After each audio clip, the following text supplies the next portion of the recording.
Savitri, Book 3, The Book of the Divine Mother, Canto 1, The Pursuit of the Unknowable.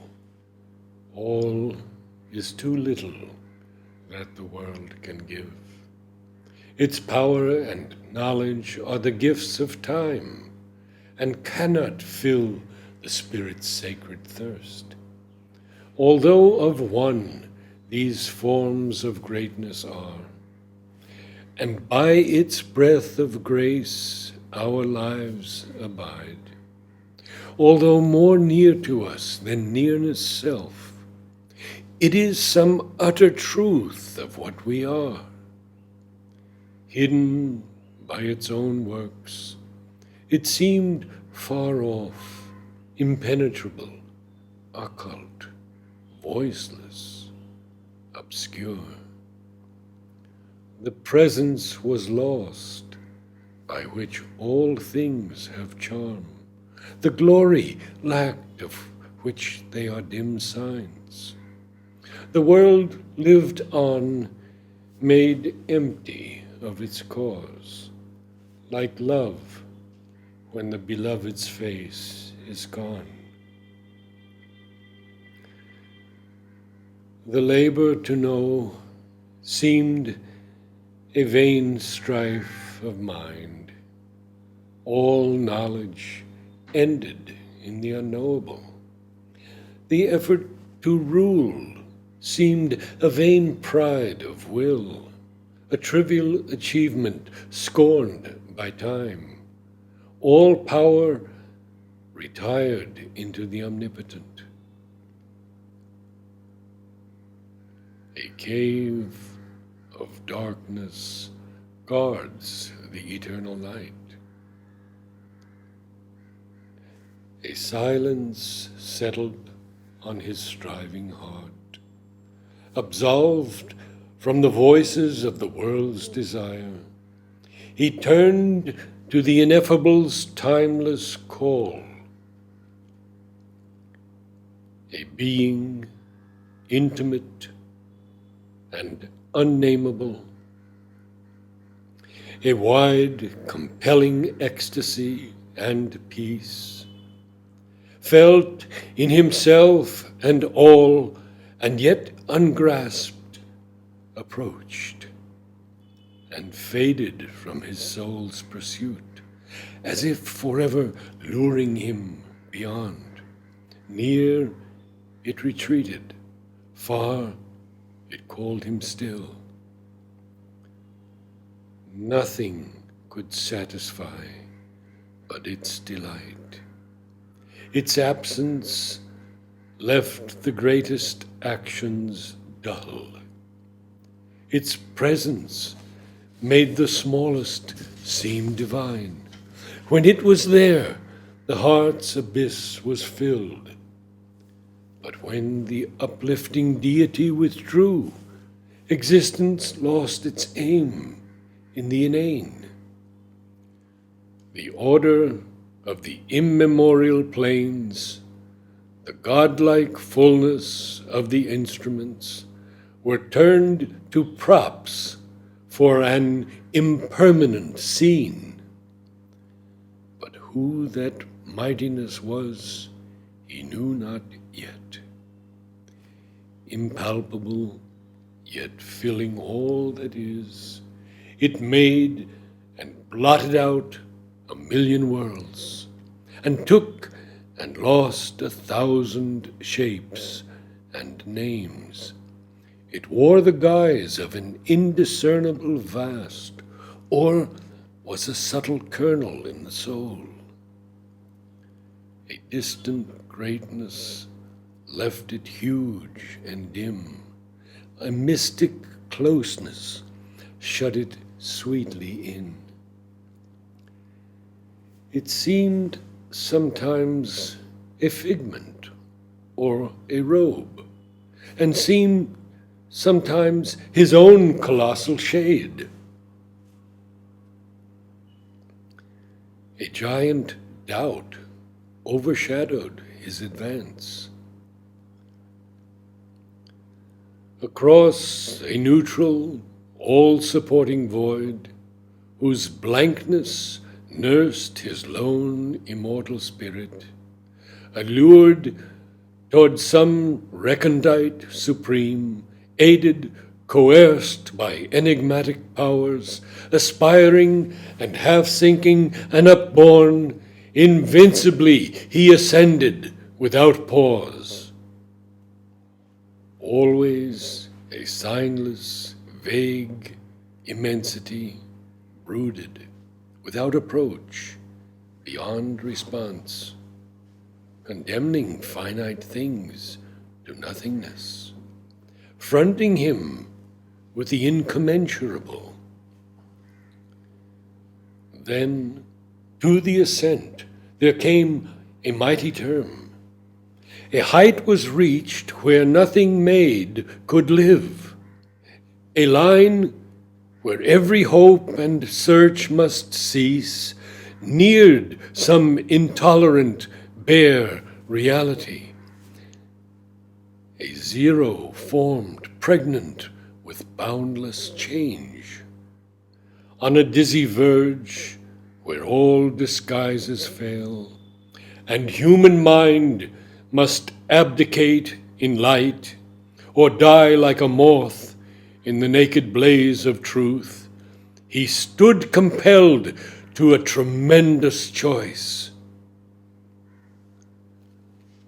All he had been, and all towards which he grew, must now be left behind, or else transform into a self of that which has no name, alone and fronting an intangible force, which offered nothing to the grasp of thought. His spirit faced the adventure of the inane. Abandoned by the worlds of form, he strove. A fruitful, worldwide ignorance foundered here. Thought's long, far-circling journey touched its close, and, ineffective, paused the actor will. The symbol modes of being helped no more. The structure's nescience builds, collapsing, failed. And even the spirit that holds the universe fainted in luminous insufficiency. In an abysmal lapse of all things built, transcending every perishable support, and joining at last its mighty origin, the separate self must melt or be reborn into a truth beyond the mind's appeal. All glory of outline, sweetness of harmony, rejected like a grace of trivial notes, expunged from being silence, nude, austere, died into a fine and blissful nothingness. The demiurges lost their names and forms, the great schemed worlds that they had planned and wrought, passed, taken and abolished one by one. The universe removed its colored veil, and at the unimaginable end of the huge riddle of created things appeared the far-seen Godhead of the whole, his feet firm-based on life's stupendous wings, omnipotent, a lonely seer of time, inward, inscrutable, with diamond gaze. Attracted by the unfathomable regard, the unsolved slow cycles to their fount returned, to rise again from that invisible sea. All from his puissance born was now undone. Nothing remained, the cosmic mind conceives. Eternity prepared to fade, and seemed a hue and imposition on the void. Space was the fluttering of a dream that sank before its ending into nothing's deeps.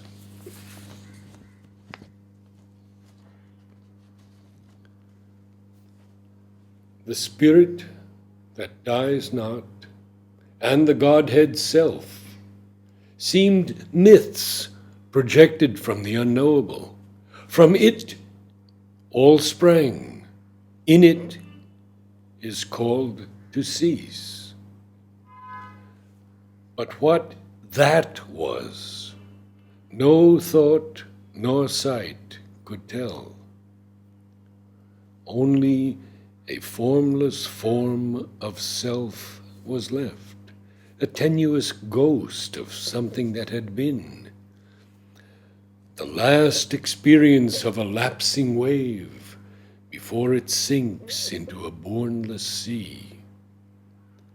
As if it kept even on the brink of naught, its bare feeling of the ocean whence it came. A vastness brooded, free from sense of space, an everlastingness cut off from time, a strange, sublime, inalterable peace, silent, rejected from it, world and soul. A stark, companionless reality answered at last to his soul's passionate search. Passionless, wordless, absorbed in its fathomless hush, keeping the mystery none would ever pierce. It brooded inscrutable and intangible, facing him with its dumb, tremendous calm. It had no kinship with the universe. There was no act, no movement in its vast.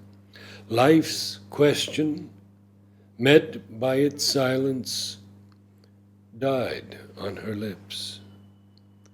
The world's effort ceased, convicted of ignorance, finding no sanction of supernal light. There was no mind there, with its need to know. There was no heart there, with its need to love. All person perished in its namelessness. There was no second. It had no partner or peer. Only itself was real to itself. A pure existence, safe from thought and mood, a consciousness of unshared, immortal bliss. It dwelt aloof in its bare infinite, one and unique, unutterably soul. A being formless, featureless, and mute, that knew itself by its own timeless self, aware forever in its motionless depths, uncreating, uncreated, and unborn, the one by whom all live, who lives by none, an immeasurable, luminous secrecy, guarded by the veils of the unmanifest, above the changing cosmic interlude, abode supreme, immutably the same, a silent cause, occult, impenetrable, infinite, eternal, unthinkable, alone. End of Canto 1.